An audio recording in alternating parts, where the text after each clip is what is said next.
This podcast is for SEO professionals, and each week, with the help of our wonderful guests, we discuss the important stuff that actually affects our careers and progression, but sadly often doesn't get talked about. You know, the invaluable soft and interpersonal skills that are often taken for granted, such as the skills we need for listening, time management, communication, and more.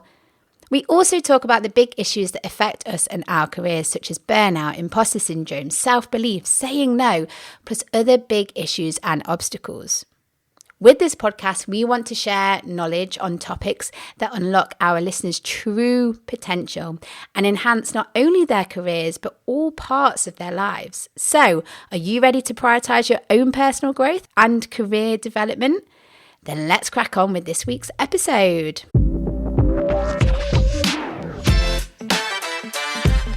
Hello, and thank you so much for joining us for another episode of the SEO Mindset podcast, where your hosts are myself, Tazmin Suleiman, and my dear friend Sarah McDowell. New episodes go out every Thursday, and today you have just me. No Sarah, unfortunately, no guest. But what I'll be doing is I will be going back into the previous episodes that we have recorded to bring you a great episode with additional insights. And this week, the episode is all about self-awareness, which we recorded in season 1. Can't believe, so long ago. Anyway, in so many of our episodes, the guests talk about the importance of self-awareness. Now, that's for your stress management, for your leadership journey, for your ability to market yourself authentically. And, you know, the list goes on and on and on. But how do you become self-aware? And today I want to give you a little glimpse into the world of journaling, which for me is the key to self-awareness. Now, I can't go through everything because it's a huge topic, but I'm just going to go through this, some basics of this really, really powerful practice. I started journaling, I think it was about 2010, and it's been a game changer for me. And it's becoming more, I wouldn't say it's becoming more popular. More and more people are talking about it, especially high flyers. They are now talking about the value that journaling gives them. Okay, so what is journaling? Simply, it is the act of writing down your thoughts, your emotions, your experiences, your observations, your plans. And I say simply, but actually it is hugely powerful because, like any writing task, if you think back to school days, you were asked to write an essay. Why?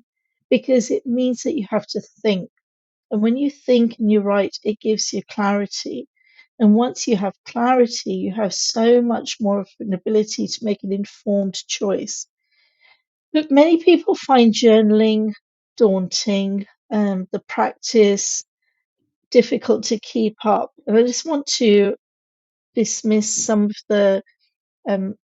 some of the thoughts people have. So one of the things, how to journal, and if people ask me this question a lot, what are the rules? The rules are there are no rules, except be really honest with yourself. Now, some people like to write freestyle in a notebook or an app. Others like prompts. If you're new to journaling, I would suggest that you have some prompts. And I like journaling in the morning and in the evening, but I started off just journaling in the evening. And I had 3 prompts. What am I grateful for today? What went well? What did I learn?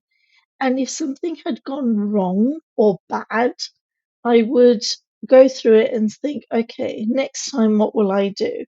And that really helped me to go to bed without that niggling, horrible feeling in the pit of my stomach saying, oh, I can't believe I did that or I said that.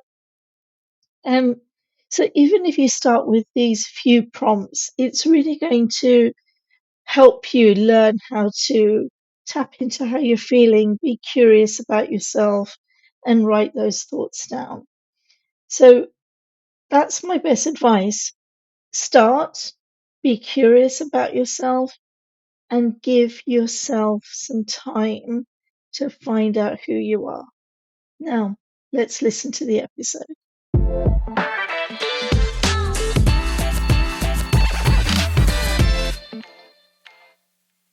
Hello, Tazmin. Hi, Sarah. Are you having a splendid week? Very, very splendid. How are you? Yes, I am good. And it's nice to see that we're already getting lovely feedback about this podcast. I know. From people within the Women in Tech SEO community and also on social. So that's always nice, isn't it? It is. And you know what's been really great is people have been saying, oh, this is a very different topic, really interesting topic. Makes me feel a bit, revolutionary, Sarah. Like cutting edge. We are revolutionary, Tazmin. That is us. But, it's nice to be able to take a topic or an industry like SEO and look at it in a different lens, have different sorts of conversations, because that's really useful. Definitely. So what are we discussing today then? So today we're going to be talking about self-reflection, or introspection as some people refer to it. I feel that it is so important to do if you're going to get the best out of yourself, out of life, but it's not something that people often do. In fact, I think in SEO we spend more time worrying about the Google algorithm rather than our own, because that's what it is. It's an internal algorithm of how we work and what environments suit us best. I have never thought of it like that, but you're spot on, aren't you? So working within SEO, you're just worrying about that, aren't you? Like algorithms, what Google's up to, how your site is performing. And I think, and I definitely neglect, like I know how important self-reflection is. But yeah, I'm going to put my hands up and say that I don't do it, and I definitely need to. So hopefully after today, it will inspire me to take some self-reflection on and actually do it. That'd be great. That'd be really good.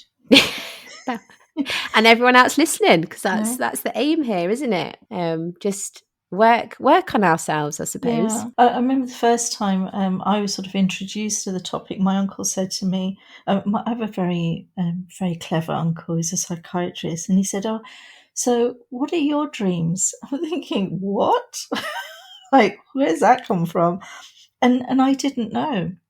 I had no idea. And that got me on the path of reflecting, journaling, learning more about myself. So that's maybe about 15 years ago.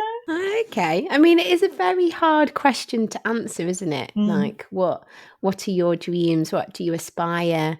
And they're often hard to answer as well, aren't you? Because I find sometimes, like, are my dreams that I have from society of like what I think they should be, or is it what I actually want and stuff? But I suppose relating it back to SEO and this career, a dream would be to be the best SEO that I can be. And there are layers within that. What does that look like? And when you sit with visualizing that dream coming true, how energized do you feel? Because that's a real telltale sign if it's yours or somebody else's dream. If you're not excited about it, it's not yours. But I often tell people that imagine somebody that you love has introduced you to somebody that they're going to spend their life with. It could be your child, it could be your best friend. How much time are you going to spend getting to know that person? You'll ask them questions, you'll pay attention to their answers, you'll pay attention to how they react in certain situations. And that's for somebody else. But we don't afford ourselves that same luxury. We don't spend time with ourselves, asking ourselves questions. 100%. 100% I don't do that. And it's mad, isn't it? Because we've got to look after ourselves, don't we? Yeah. So I'm going to try and, you've been really brave and honest, and thank you for that, saying it's not something you do. So I'm going to start talking a little bit about what is self-reflection, because it's a term that maybe could be a bit confusing. For me, it's an ongoing process. It's not something I ever say, okay, it's done now. And this process is for me to understand myself better than anyone understands me. what makes me happy? What do I want to achieve? How do I want to handle situations? What are my beliefs? What are my values? I mean, it's huge. And it helps me understand my behavior. It helps me understand how I think, my personality, what I like, what I don't like, where my hurdles and my blocks are, and where I get really excited and motivated. Does that help you? What do you think about all of that, Sarah? Yeah, so when you say that it's never like you don't just do this once and then that's it, because I'm guessing when you are self-reflecting, things change. Yeah. So how you handle situations, but there'll be like core beliefs, values, things like that probably stay the same, but motivations, hurdles, motivations as you're getting older and as you're because as I get to different stages of my life, there's different things that are important to me. Absolutely. And like so one thing is when I was younger, I was much more worried about what people thought of me, for example. And don't get me wrong, I still want to be liked, and I want to make sure people get the best version of me, and I am a people pleaser, but I'm a bit more sure in myself, if that makes sense. And if someone doesn't have the same beliefs or values as me, or relating it to like on a career level, if I used to be more of like a yes person, whereas now I challenge a bit more, and things like that. So I think, yes, this ongoing self-reflection is so important because it's always going to change. Yeah. And also, if you know who you are, then it's far easier to stand up for yourself. So you know that, okay, I'm doing this piece of project work, and I'm a person who likes the detail.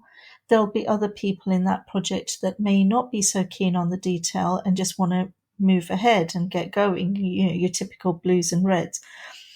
But if you're sure of yourself and the detail is important, it's more likely that you're going to stand up and say, yes, I know you want to move on to the next phase. However, in the testing phase, for example, I feel that it's really important to do these steps. But otherwise, it's very easy to get swept away. Yes, definitely. Having this self-reflection, you can make sure that you're not compromising yourself. Because I get that there's always going to be tight deadlines. There's always going to be demanding clients, or there's always going to be a difference of opinion, isn't there? Yeah. But if you best know yourself, then you know, okay, these are the areas that I will compromise on, because in all relationships there is a level of compromise. Absolutely. But I think there are some things that you need to know, okay, these are my absolute, I will not compromise. This is important to me. Think of what is important to you and just make sure that you're never compromising them. And I think, I mean, that's a really good reason to reflect. I also know that if I don't know myself, how can I be my best? How can I do my best work? What if we suddenly stopped caring about the algorithm? We wouldn't do that, because if we don't understand how the algorithm works, we don't know what sort of content's going to be better. You just wouldn't do it. So by knowing myself, I know what works for me. For example, I love spending time with people, but my energy levels will drop. So I also know then that if I'm going into a heavy meeting, I know my energy levels will drop during that meeting.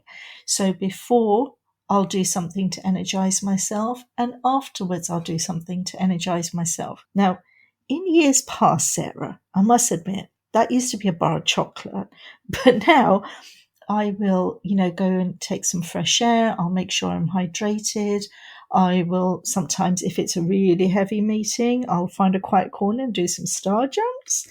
But the idea is that I know that that'll tax me, so therefore I prepare. Can I ask what your go-to chocolate bar of choice was? I love Mint Aero. Oh, nice. Nice.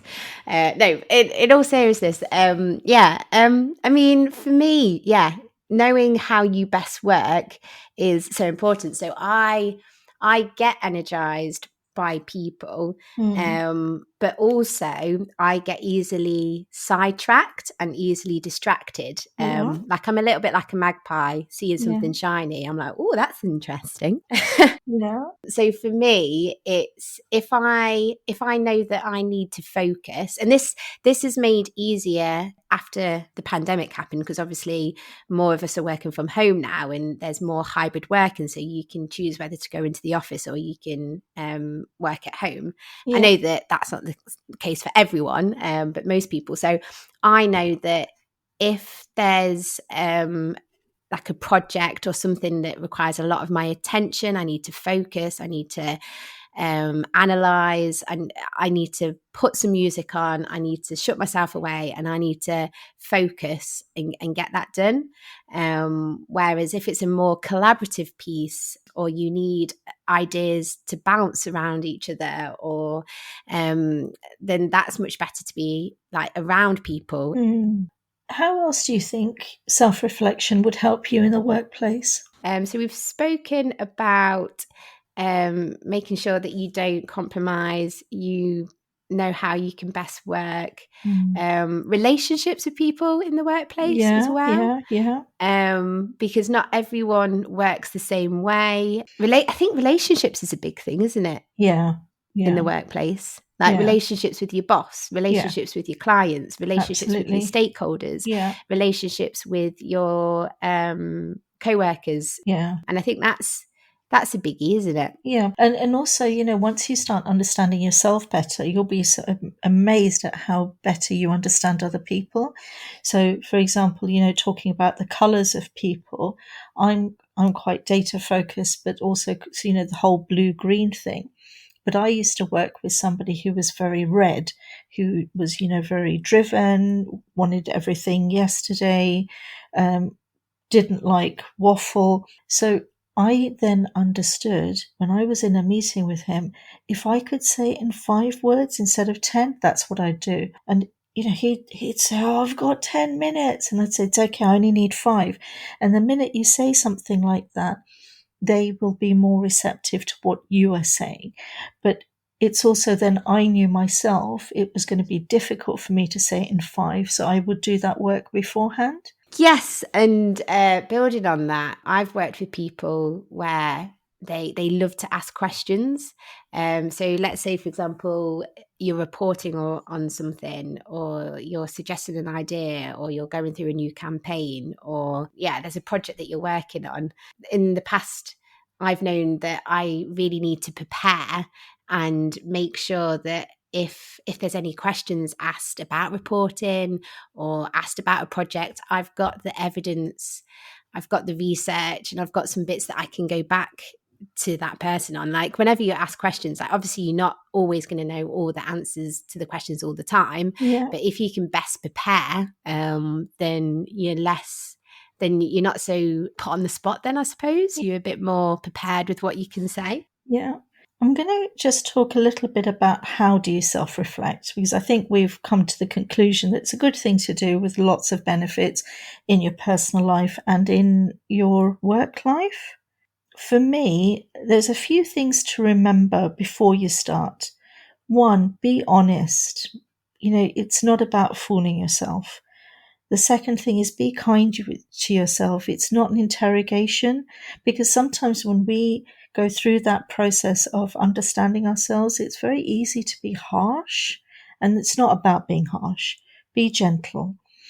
And third, be the leader. You're in control. If you feel that, I've sat down with myself, I've asked myself some questions, I'm finding it's overwhelming now, then stop. You're allowed to stop. This isn't about anyone telling you how to do it. And I would start off by giving yourself some quiet time somewhere where you're not going to be interrupted. 15 minutes, doesn't have to be long to start with, and get really curious about yourself. Ask questions, look at what you're thinking, feeling, what beliefs are coming up. Look at your relationships, how you handle situations, and then I would journal. just keep writing what you're thinking, because what it does, it keeps a track of all of those thoughts. There's something quite magical about putting pen to paper. And then as you go on that journey of self-reflection, you will see your growth when you go through those journals. So when you're doing this for the first time, it can be a bit daunting, and I don't know, like you might feel a bit silly doing it for the first time because Yeah, it's something that you're not used to, isn't it? yeah, But I imagine like with these sorts of things, the more you do something, the more comfortable you feel about it, and the better you become at it, the yes, better you get at asking yourself the right questions. And yeah, and I think I have journaled in the past. And I've also done the each day where you have to write down 3 things that you're grateful for. yeah, And I love all that. So with the journaling, it's like getting your inner thoughts just out, and so you yes, can actually see them, and they come a bit more to life and more into the focal point. And with the like name 3 things that you're grateful for. If you've had, I don't know, a stressful day at work, you've had an awkward conversation with someone, things like that can make you not focus on the negatives that have happened, but actually be like, okay, this happened, but all of these things happened as well. absolutely. Yeah, I need to get myself a journaling book, don't I? I think so. Another thing that's good. So, when you're journaling about what you're grateful for that day, whether it's one thing, 3 things, another good question to ask yourself is, what did I learn today? And so I ask myself 3 things. What am I grateful for? What did I learn? And what didn't go so well that I want to reframe? So it may be a situation that I didn't handle particularly well, but I don't beat myself up about it. I say, okay, next time something like this happens, this is what I'll do. Because I don't want to go to bed with those niggling thoughts that, oh, I shouldn't have said that, or I wish Mm. I'd done something different. And one, what's just something has just popped into my head.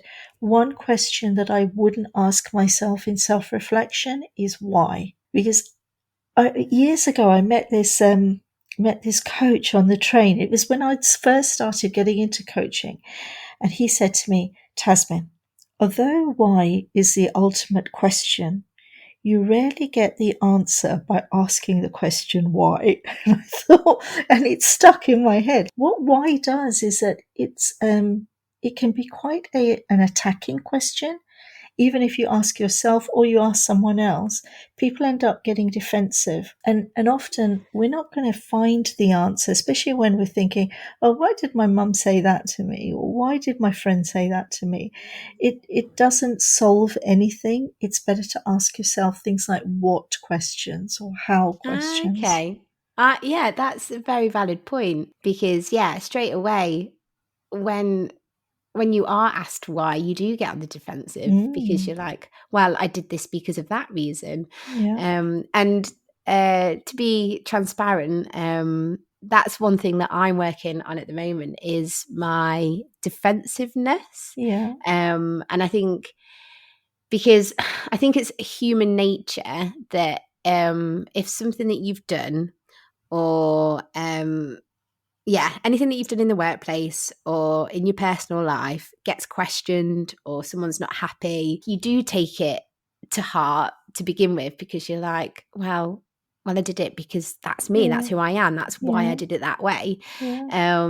Whereas now I've realized that I do easily get on the defense, and what I need to do is rather than having a conversation right there or then, I need to take a breather, take some time out, and just have a bit of moment of, okay, this isn't a personal attack.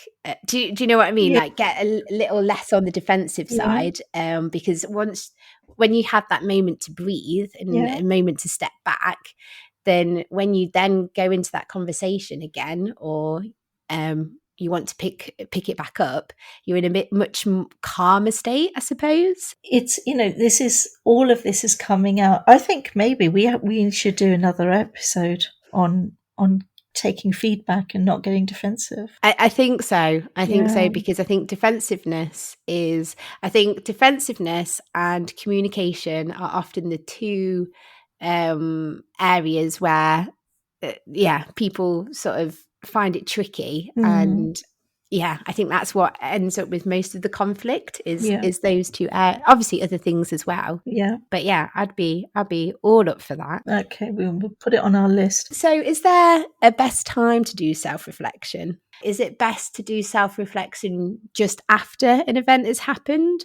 Or is it better to do self-reflection, I don't know, first thing in the morning when you've got a new start to the day? Yeah. Is it better to self-reflect before something has happened or after? I prefer reflecting either on the fly when something's happened or in the evening, because that's when I'm like wrapping up my day. But for me, the mornings are more about solidifying my perfect being, how I want to be. So that's when I'll do my affirmations about what qualities I want to take into the day. I'll meditate, I'll energize, I will, do some exercise.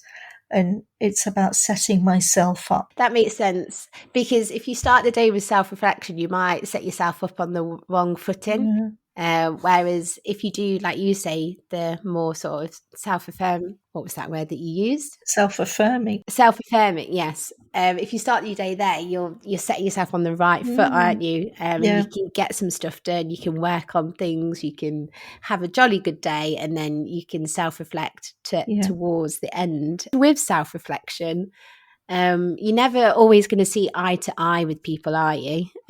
So I suppose that's something to consider as well. You're just pinging all sorts of other episodes we can do.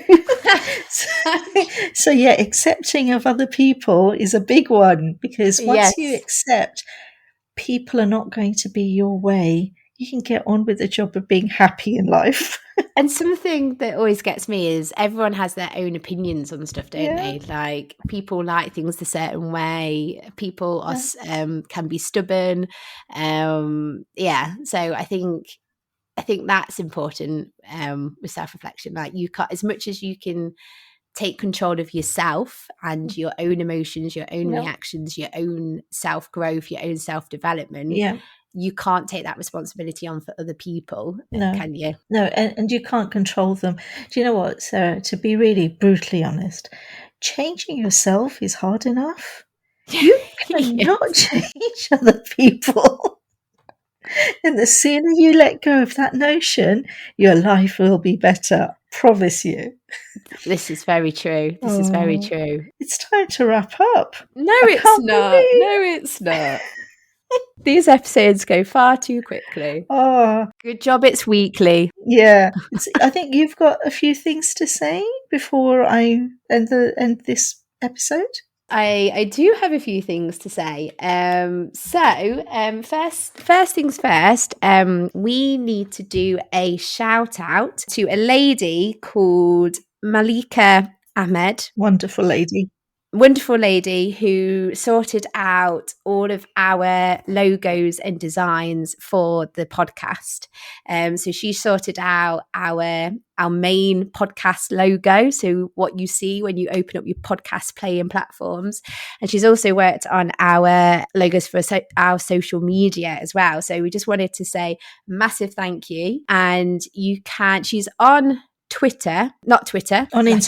She's on Instagram, and you can find her by searching at @designedby_ Malik with 3 S's at the end. So that is MALIK and then 3 S's. We will put a link to her Instagram in the show notes. Yeah. So if anyone's interested in learning more about self-reflection, there's quite a lot on my blog about it. I think there's maybe 3 or 4 different blog posts on it. So tazminsuleiman.com, click on the blog and there'll be all sorts, including some really great questions to start yourself off on. I'm also designing I've designed a course already, and that's called the Reflect, Recharge, Relive: 3 Steps to a More Fulfilling Life. There's lots of detail on the website about what that entails. So click on there, and as ever, any questions you've got for me, message me through all of the links that we make available, including the contact link on the website. Wonderful. And yes, I'd like to say thank you very much for listening. As a reminder, this is a weekly podcast that goes out every Thursday. You can subscribe to us wherever you get your podcasts. And if you would be ever so kind and leave us a review, that would be blimmin' wonderful, because it would be nice to know what you think to the podcast. You can reach out to myself. I'm best on Twitter. So my handle is Sarah MCD UK. Someone did point out to me that it spells out Sarah McDuck. So that's a fun way to remember that one. The podcast also has a Twitter handle. So we'll include that in the show notes. But yes, that is at SEO Mindset Pod. So come and follow us. And yeah, if you want to get in touch with us, do it on Twitter, do it on Tazmin's website. We also have an email address, don't we? And that is the SEO Mindset Podcast at gmail.com. So loads of ways to reach out. So if you want to say hi, if you want to suggest a topic, if you want to ask us a question, then we're all ears. We are all ears. Definitely. I think we just need to say goodbye, Tazmin. Pleasure as always, Sarah.